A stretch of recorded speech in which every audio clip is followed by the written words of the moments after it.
Hello friends, मैं Neeraj Kumar golden classes के YouTube channel पर आप सभी का स्वागत करता हूं। आज कैमरे में थोड़ा समस्या आ गया था। हो सकता है आपको पिक्चर क्वालिटी पहले से कुछ डिफरेंट दिखे, क्योंकि खुद से ठीक किया गया है सेटिंग वगैरह, तो हो सकता है कि कुछ डिफरेंट दिखे, लेकिन फिर भी वीडियो के लिए ठीक है। तो आज हम लोग जो है प्रॉफिट एंड लॉस को ही कंटिन्यू करेंगे। पिछले वीडियो में जो पहला वीडियो था उसमें आपको प्रॉफिट एंड लॉस का सारा बेसिक्स बता दिया गया था। सारा बेसिक्स को क्लियर करने के बाद आज ये पार्ट 2 है और इसमें हम लोग कुछ सवालों को करेंगे। और देखिए, चैप्टर को शुरू करने से पहले एक चीज़ बता दें कि मेरा फोकस जो होता है, कोई भी चैप्टर हो उसमें ये कोशिश रहता है कि आप ज़्यादा से ज़्यादा कॉन्सेप्ट सीख पाएँ। फॉर्मूले पे तब तक ध्यान नहीं देंगे जब तक नेसेसरी ना हो। अगर यदि जरूरी है तो फॉर्मूला भी बताया जाएगा सवाल के लिए, लेकिन फॉर्मूले से ज़्यादा फोकस करना है कॉन्सेप्ट पे। कॉन्सेप्ट आपके साथ लंबे समय तक बना रहेगा, लेकिन फॉर्मूला जो है बहुत लंबे समय तक नहीं रहेगा। वो आप बहुत जल्दी भूल जाएंगे अगर यदि प्रैक्टिस में नहीं रहे तो, लेकिन कॉन्सेप्ट लंबे समय तक रहेगा। तो कॉन्सेप्ट में मेन फोकस करना है। तो इसका मतलब ये कहीं से नहीं है कि आपको फॉर्मूला नहीं बताया जाएगा। फॉर्मूला बताया जाएगा, लेकिन जब जरूरी होगा तभी बताया जाएगा। जिस सवाल के लिए जरूरी होगा तभी बताएंगे, लेकिन किसी सवाल पे थोपा तो नहीं जाएगा कि फॉर्मूले के आधार पे ही सभी सवाल को बनाना है। तो अब देखिए यहाँ पे, जैसे आज के क्लास का पहला सवाल लेते हैं। देखिए पहला सवाल क्या है। यदि 50 वस्तुओं का क्रय मूल्य 40 वस्तुओं के विक्रय मूल्य के बराबर है तो कितने प्रतिशत का लाभ अथवा हानि हुई, ये पूछा गया है। अब समझिएगा, यहाँ पे रुपए के बारे में कुछ नहीं दिया गया है कि 40 वस्तु का क्रय मूल्य 50 वस्तु के विक्रय मूल्य जो है ये कितना रुपए हो जा रहा है, कुछ नहीं दिया गया है। वस्तु के रूप में आपको क्रय मूल्य और विक्रय मूल्य का रिलेशन दिया गया है। इसी के आधार पे आपको प्रतिशत लाभ और हानि बताना है। तो आप देखिए यहाँ पे, अगर यदि क्रय मूल्य और विक्रय मूल्य के रूप में इसको बदल पाए तो आसानी से बना लेंगे। तो इसका बनाने का क्या तरीका होगा, जैसे यहाँ पे 50 वस्तुओं का क्रय मूल्य दिया हुआ है तो क्या लिख पाएंगे हम लोग, 50 वस्तुओं का क्रय मूल्य, 50 का क्रय मूल्य के लिए सीपी लिख दिए, ठीक है। अब फिर 40 वस्तुओं के विक्रय मूल्य, 40 वस्तु है उसका विक्रय मूल्य के लिए एसपी, ठीक है। तो यहाँ पे बोला गया 50 वस्तुओं का क्रय मूल्य 40 वस्तुओं के विक्रय मूल्य के बराबर है, तो बीच में बराबर का साइन दे दिए। अब देखिए यहाँ से सीपी बाय एसपी निकाल सकते हैं आसानी से। तो सीपी बाय एसपी निकालेंगे, कितना आ जाएगा 40/50। इसका मतलब क्या हुआ, 40 रुपए इसका क्रय मूल्य है, 50 रुपए विक्रय मूल्य है। तो 40 रुपए में आप खरीद रहे हैं और बेच रहे हैं 50 में, तो आपको तो प्रॉफिट होगा। और प्रॉफिट कितने का होगा, प्रॉफिट 10 का हो जाएगा, ठीक है। तो प्रॉफिट 10 का निकल गया। आपको पूछा गया कितने प्रतिशत का लाभ अथवा हानि हुई, तो यहाँ पे तो लाभ हो रहा है, तो हम लोग निकालेंगे क्या, परसेंट प्रॉफिट, ठीक है। तो परसेंट प्रॉफिट के लिए कितने का लाभ हुआ, 10 का लाभ हुआ। और लाभ और हानि होता किस पे है, लाभ और हानि हमेशा क्रय मूल्य पे। क्रय मूल्य है कितना 40, और प्रतिशत में बदलने के लिए गुना 100। अब देखिए यही फॉर्मूला हो गया, लाभ बटा क्रय मूल्य गुना 100, उसी पे सेट हो गया। तो कटा देंगे अगर दिए तो 4 से ये 25 बार में कट जाएगा, और ये 25% इसका आंसर आ गया। इस तरह से निकाल लेंगे। तो कहाँ इसमें ज्यादा टाइम लग गया, आपको तो यहाँ पे सीपी और एसपी निकालने के लिए इतना तो करना ही पड़ेगा, लेकिन जब आप इस पे ज्यादा प्रैक्टिस करेंगे तो आपको ये सब कुछ नहीं, आप सवाल पढ़ेंगे तो बहुत कुछ सीपी एसपी डायरेक्ट दिखेगा, लेकिन आपको उसके लिए ज्यादा प्रैक्टिस चाहिए। अब देखिए यहाँ पे सीखते हैं कि किस तरह से दिखना चाहिए। आप यहाँ पे समझिए, 50 वस्तुओं का क्रय मूल्य, तो 50 वस्तु जो बोला गया वो क्रय मूल्य के संबंध में है, और 40 वस्तुओं का विक्रय मूल्य, इसका संबंध विक्रय मूल्य से है 40 का। लेकिन देखिए जब सीपी और एसपी निकाल रहे हैं तो यहाँ पे क्या हो रहा है, ये जो 50 के लिए क्रय मूल्य का यूज किया गया था, 50 के लिए क्रय मूल्य का यूज किया गया था, तो क्रय मूल्य नहीं ये बल्कि विक्रय मूल्य बन गया है। जबकि 40 वस्तुओं का विक्रय मूल्य बोला गया था, लेकिन 40 क्या बन गया है, देखिए सीपी बन गया क्रय मूल्य। तो उल्टा हो जाता है, जिसके संबंध में जिस लाइन में आपको विक्रय मूल्य बोला गया है वो क्रय मूल्य बन जाता है, और जो क्रय मूल्य बोला गया जिसके लिए वो क्या हो जाता है, विक्रय मूल्य बन जाता है। तो आपको क्रय मूल्य विक्रय मूल्य निकालने के लिए इतना भी नहीं लिखना पड़ेगा। जब आप ज्यादा प्रैक्टिस करेंगे तो इतना भी नहीं लिखना पड़ेगा, बस आप डायरेक्ट ये वाला लाइन लिखेंगे, उसके बाद प्रॉफिट या फिर लॉस जो परसेंट में पूछा जाएगा वो निकाल लेंगे, इस तरह से बना लेंगे। अब देखिए इसी के आधार पे कुछ और क्वेश्चंस को करते हैं। जैसे इसके बाद का क्वेश्चन क्या है, सेम क्वेश्चन है वही टाइप का। अगर 15 वस्तुओं का विक्रय मूल्य 10 वस्तुओं के क्रय मूल्य के बराबर हो तो प्रतिशत हानि क्या है, प्रतिशत हानि क्या है ये पूछा गया है। इसमें तो ये भी क्लियर कर दिया गया कि हानि ही होगा क्योंकि प्रतिशत हानि पूछा गया है, ठीक है। अब देखिए यहाँ पे 15 वस्तुओं का, यहाँ पे क्या बोला गया, 15 वस्तुओं का विक्रय मूल्य 10 वस्तुओं का क्रय मूल्य। तो आप डायरेक्ट बोल सकते हैं कि ये जो विक्रय मूल्य होगा 10 होगा और क्रय मूल्य जो होगा 15 होगा। लेकिन चूंकि ये दूसरा ही सवाल है, तीसरे में तो निश्चित रूप से इसी ढंग से करेंगे, लेकिन इस सवाल में फिर से वही लाइन लिख लेते हैं। 15 वस्तुओं का विक्रय मूल्य, तो 15 का विक्रय मूल्य के लिए SP और 10 के क्रय मूल्य, 10 वस्तुओं का क्रय मूल्य मतलब CP के बराबर है। तो यहां से SP बाय CP क्या आ गया, 10/15। इसको कटा भी देंगे तो आंसर में कोई भी परिवर्तन नहीं होगा। अब देखिए SP मतलब विक्रय मूल्य, खरीद रहे हैं आप 10 में, और जबकि सॉरी यहाँ पे गलत बोल दिए, SP मतलब विक्रय मूल्य मतलब बेच रहे हैं आप 10 में जबकि खरीदे हैं कितने में, 15 में। तो खरीदे हैं 15 में और 10 में बेचेंगे, निश्चित रूप से नुकसान होगा। इसीलिए पूछा भी गया था कि नुकसान के लिए प्रतिशत लॉस निकालना पड़ेगा। आप बताइए कितने का नुकसान हो गया, 5 का नुकसान हुआ ना, यहाँ पे 5 का लॉस है। तो यहाँ पे 5 और होगा किस पे, क्रय मूल्य पे। क्रय मूल्य है कितना, 15 गुना 100 कर देंगे, ठीक है। तो यहाँ पे 5 या 15 100/3 मतलब 33.1/3% का ये लॉस होगा। तो देखिए ऑप्शन नंबर कौन सा हो जाएगा, ऑप्शन नंबर डी, ये चौथा जो ऑप्शन है 33.1/3% का इसमें नुकसान हो गया, ठीक है। इस तरह से बना लेंगे। तो लेकिन कोशिश क्या करना है इसमें कि ये लाइन ना लिखें और आपको डायरेक्ट पता चले कि CP और SP क्या है, तो और थोड़ा कम समय लगेगा, ठीक है। अब अगले सवाल पे बढ़ते हैं। अगला सवाल देखिए, इसमें वही तरीका अपनाएंगे, सवाल तो वही है। आपको करना क्या है, डायरेक्ट SP और CP सोचना है कि होगा क्या।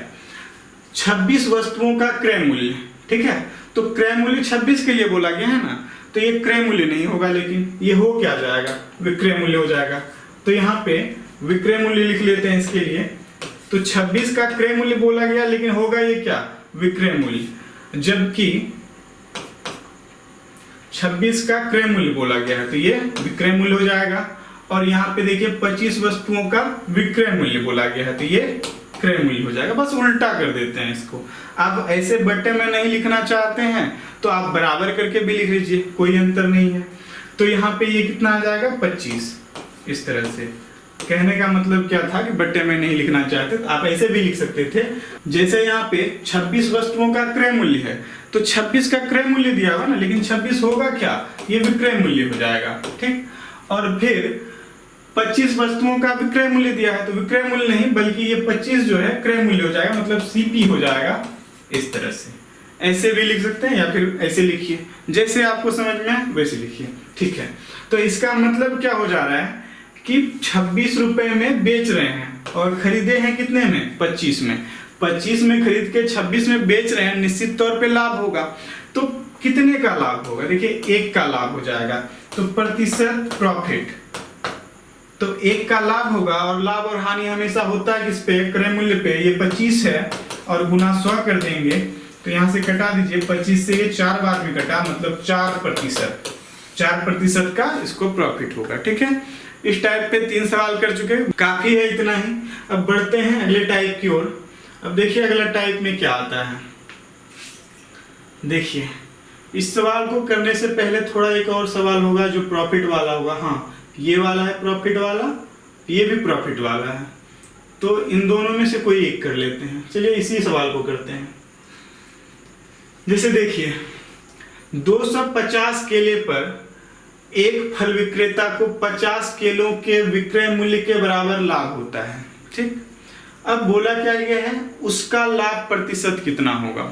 यहाँ भी आपको रुपए के बारे में कुछ नहीं बताया गया है और डायरेक्ट क्रय मूल्य विक्रय मूल्य भी नहीं बोला गया, बस संबंध दिया गया है जरूर।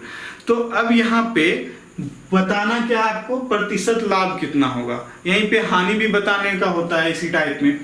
तो देखिए इस सवाल को कैसे बनाएंगे, सबसे पहले इसका कॉन्सेप्ट समझेंगे, उसके बाद हम लोग फॉर्मूला भी देखेंगे इसके लिए, लेकिन पहले कॉन्सेप्ट समझने का कोशिश कीजिए। क्या बोल रहा है ये, 250 केला बेचने पर एक फल विक्रेता को 50 केले के विक्रय मूल्य के बराबर लाभ होता है।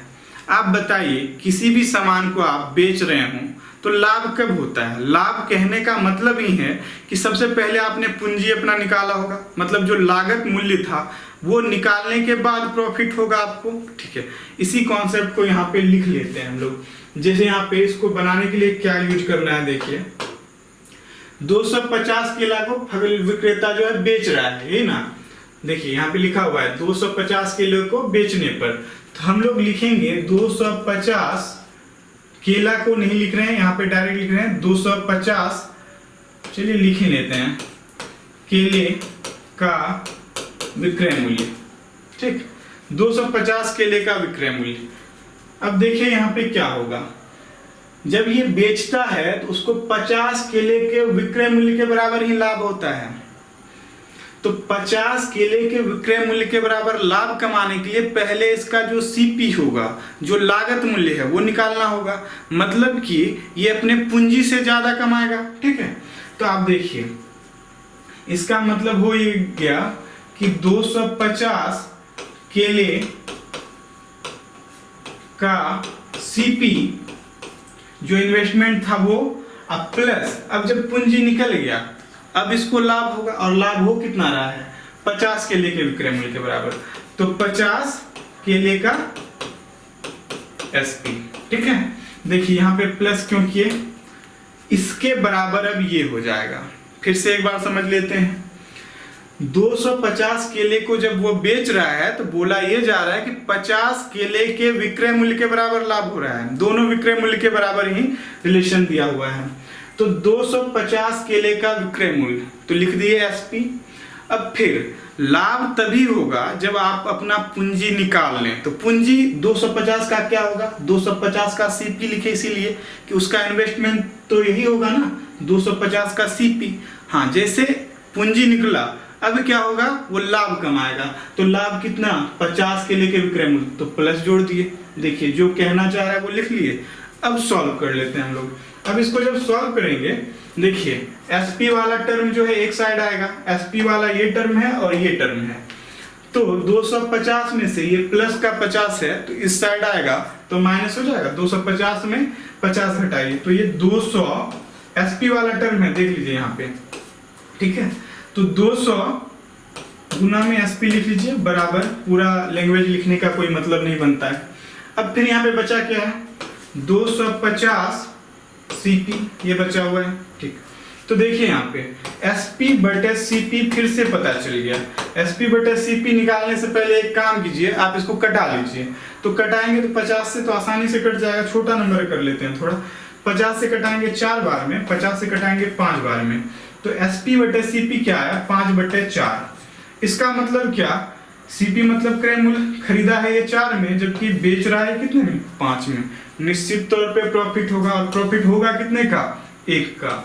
तो हम लोग लिखते हैं प्रतिशत प्रॉफिट, 1 का लाभ, और लाभ और हानि होता है क्रय मूल्य पे, क्रय मूल्य कितना 4 और गुना 100 कर देंगे, ये कट जाएगा 25 बार में, तो इस तरह से आ गया 25% इसका आंसर। देखिए ऑप्शन नंबर कौन सा हो जाएगा, ऑप्शन नंबर डी। ये हो गया तरीके से निकालने का। कॉन्सेप्ट क्या है यहाँ पे, आपको ये वाला कॉन्सेप्ट समझना था यहाँ पे कि बेसिक रूल इसका है क्या। इसको समझ गए हैं तो उसके बाद देखिए एसपी सीपी निकालना तो आसान है, इस टाइप का पिछला भी सवाल बनाए थे इसी टाइप का था, तो एसपी सीपी निकालना आसान है, बस ये कॉन्सेप्ट आपको अच्छे से समझना था, ठीक है। ये हो गया कि कॉन्सेप्ट के आधार पे कैसे बनाएंगे, लेकिन इसी को जो है फॉर्मूले के आधार पे भी बना सकते हैं। अब देखिए इसका फॉर्मूला क्या होता है, यहीं पे लिख लेते हैं हम लोग फॉर्मूला इसका। देखिए इसका फॉर्मूला क्या होता है, इसका आंसर तो वैसे 25% आया है, ध्यान रखेंगे। जिस रूप में ये दिया गया है उसी को लिखते हैं। यहाँ पे तो वस्तु के रूप में और यहाँ पे वस्तु को बेचा जा रहा है, तो ये ध्यान रखना है। जैसे यहाँ पे 250 केले बेचने पर, तो कोई भी वस्तु बेचा जा सकता है ना, लिखेंगे यहाँ पे एक्स वस्तु बेचने पर। अब देखिए क्या, विक्रेता को 50 केले के विक्रय मूल्य के बराबर लाभ हो रहा था, तो लिखिए एक्स वस्तु बेचने पर वाई वस्तु के विक्रय मूल्य के बराबर लाभ या हानि होता हो। ये कंडीशन रहा, ठीक है, ये कंडीशन है। तो आप बनाएंगे किस तरह से, ये समझना है। जो क्वेश्चन में था उसी बात को यहाँ पे एक्स वाई के टर्म में लिख दिया गया है। अब देखिए इसको लिखते हैं। इसमें पूछा क्या जाता है आपको, प्रतिशत लाभ और प्रतिशत हानि। ये सवाल तो वैसे लाभ के लिए था, जैसे हानि के लिए भी रह सकता है, तो इसीलिए यहाँ पे लाभ और हानि दोनों का यूज किया गया। तो हम लोग निकालते हैं प्रतिशत प्रॉफिट और प्रतिशत लॉस। इसका फॉर्मूला क्या होता है देखिए आप यहाँ पे, देखिए y वस्तु के विक्रय मूल्य के बराबर ही ना लाभ या हानि होगा। तो ये लाभ और हानि तो फिक्स है कि मेरा y या y ही होगा, तो y ऊपर में रहेगा, ठीक। लेकिन यहाँ पे एक चीज ध्यान दीजिएगा, जब प्रॉफिट बोला जाएगा, प्रॉफिट परसेंट निकालेंगे, तो आप नीचे में क्या करेंगे, घटा लेंगे, x माइनस वाई करेंगे। जब लॉस निकालना होगा तो y बटे x प्लस वाई करेंगे, और प्रतिशत में गुना करने के लिए 100 करते हैं, प्रतिशत में बदलने के लिए 100 कर देते हैं, ठीक है। तो ये फॉर्मूला हो गया। आप फॉर्मूले को भी याद रख सकते हैं, फॉर्मूले के आधार पे भी बना सकते हैं। अब देखिए ये कौन सा फॉर्मूला है, आप इसको गौर से देखेंगे अगर दी, तो ये फॉर्मूला वही है, लाभ बटे क्रय मूल्य, लाभ बटे क्रय मूल्य गुना में 100, और ये हानि बटे क्रय मूल्य गुना 100। उसी फॉर्मूले को यहाँ पे इस रूप में लिखा गया है। फॉर्मूला कोई अलग नहीं है, वही फॉर्मूला है। या तो आप बेसिक से बनाइए या फिर इस फॉर्मूले से। देखिए प्रॉफिट के लिए निकालना है ना, तो y कहाँ पे है ये, और इसके लिए क्या आएगा 50, तो लिखेंगे 50 बटे x माइनस वाई, मतलब 250 में से 50 जाएगा, 250 में से 50 गया तो कितना बचा 200 गुना में 100। चलिए 50 से ये कितने बार में, 4 बार में, 4 से 25 बार में, इस तरह से आंसर आ जाएगा। तो फॉर्मूले को याद रखने के लिए आपको ये लाइन याद रहना चाहिए। ये लाइन याद है, आसानी से आप बना पाएंगे, ठीक है। दोनों रूल देख लिए, फॉर्मूला भी और इसका बेसिक्स भी। अब जो है अगले सवाल की ओर बढ़ते हैं। याद रखिएगा प्रतिशत प्रॉफिट के लिए y बटे x माइनस वाई करना होता है।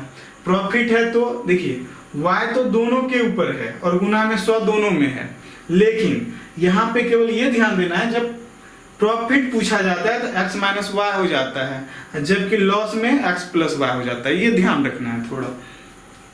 अब देखिए अगला सवाल क्या है। क्वेश्चन है 36 संतरे बेचने पर एक फल विक्रेता को 4 संतरों के विक्रय मूल्य के बराबर हानि होती है, ठीक।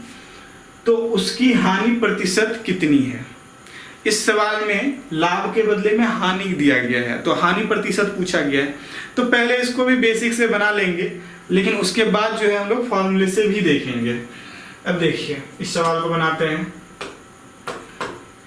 36 संतरे को बेचने पर, 36 संतरा बेचा जा रहा है ना, तो लिखेंगे इस तरह से। इस बार ज्यादा नहीं लिखेंगे, थोड़ा कम करेंगे। 36 का बेचा जा रहा है तो विक्रय मूल्य के लिए 36 का एसपी बराबर, अब क्या है 4 संतरों के विक्रय मूल्य के बराबर हानि हो रहा है। इसको हानि हो रहा है 4 संतरे के विक्रय मूल्य के बराबर। एक चीज बताइए, 36 संतरा जब ये बेच रहा है तो सबसे पहले क्या होगा, 4 संतरे के विक्रय मूल्य के बराबर हानि का मतलब क्या है, जितना इसका इन्वेस्टमेंट था, जितना इसने इन्वेस्ट किया, उससे 4 संतरे के विक्रय मूल्य के बराबर लॉस ही हो गया है, ठीक है। तो इन्वेस्टमेंट से 4 संतरा पीछे रह गया है, तो हम लोग लिखेंगे इन्वेस्ट कितना होगा, सीपी के रूप में होता है, तो लिखेंगे 36 का सीपी माइनस कितना 4 का एसपी। ये 4 संतरे के विक्रय मूल्य के बराबर SP इसीलिए लिखें क्योंकि यहाँ पे विक्रय मूल्य दिया हुआ है, ठीक है। जबकि यहाँ पे फिर से समझ लेते हैं अच्छे से, 36 संतरे को बेचा गया, ठीक, और 4 संतरे के विक्रय मूल्य के बराबर लॉस हुआ है इसको। तो 4 संतरे के विक्रय मूल्य के बराबर लॉस का मतलब है कि जितना इसने इन्वेस्ट किया उससे पीछे रह गया 4 संतरा। तो इन्वेस्ट कितना होगा, 36 का CP, ठीक है, ये इन्वेस्ट हो गया, उससे पीछे रह गया 4 संतरे के विक्रय मूल्य के बराबर, ठीक है। अब सॉल्व कर लेते हैं, कटाना चाहें तो कटा लें, लेकिन बाद में कटाएंगे। ये प्लस वाला जो है 4SP को इस साइड लेके आते हैं, तो क्या आ जाएगा 40SP बराबर 36 CP। तो यहाँ से SP/CP निकाल लेते हैं, तो SP/CP 36/40 हो जाएगा। अब देखिए इसका मतलब क्या है, 40 रुपए में खरीदा और बेच रहा है कितने में, 36 में ही बेच रहा है। तो निश्चित रूप से इसको नुकसान हुआ है कितने का, 4 का नुकसान हुआ है। तो यहाँ पे लिखेंगे 4 का नुकसान, और 4 का नुकसान हो तो कितने पे होगा, नुकसान हो कि लाभ हो, होगा तो हमेशा क्रय मूल्य पे, तो 40 और प्रतिशत में बदलने के लिए गुना 100।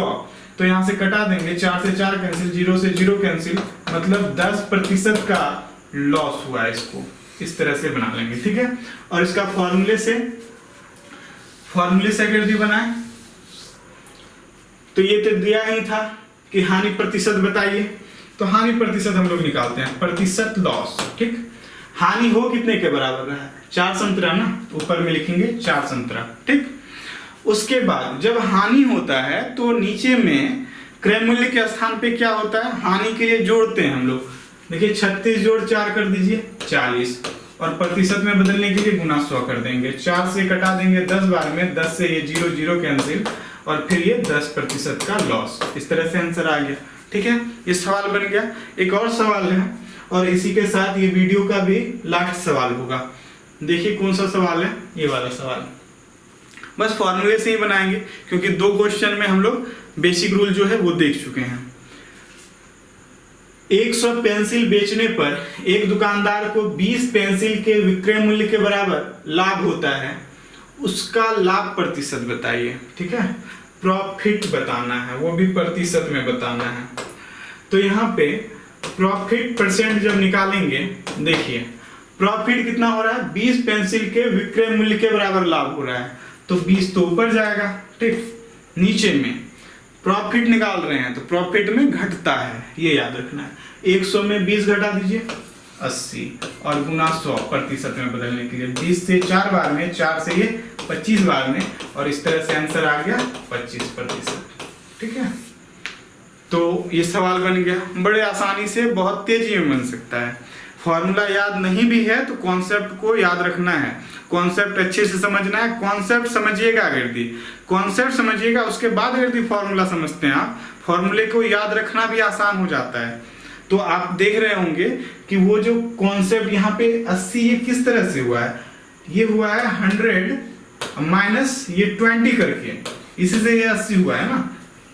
आप जब बेसिक प्रोसेस को ध्यान में रखेंगे तो उसमें याद कीजिए कि क्या हुआ था, जब ये 20 पेंसिल के विक्रय मूल्य के बराबर लाभ बोला जाता था तो वहां पे प्लस का लिखते थे और इस साइड आके माइनस होता था, वही माइनस हुआ है। तो जब आप लिंक करके पढ़ेंगे तो ज्यादा आसान होगा किसी भी सवाल को बनाना और याद रखना भी। तो ठीक है, आज के वीडियो का ये लास्ट सवाल था। आपको ये वीडियो कैसा लगा अपना सुझाव अवश्य दें। मिलते हैं अब अगले वीडियो में, तब तक के लिए धन्यवाद।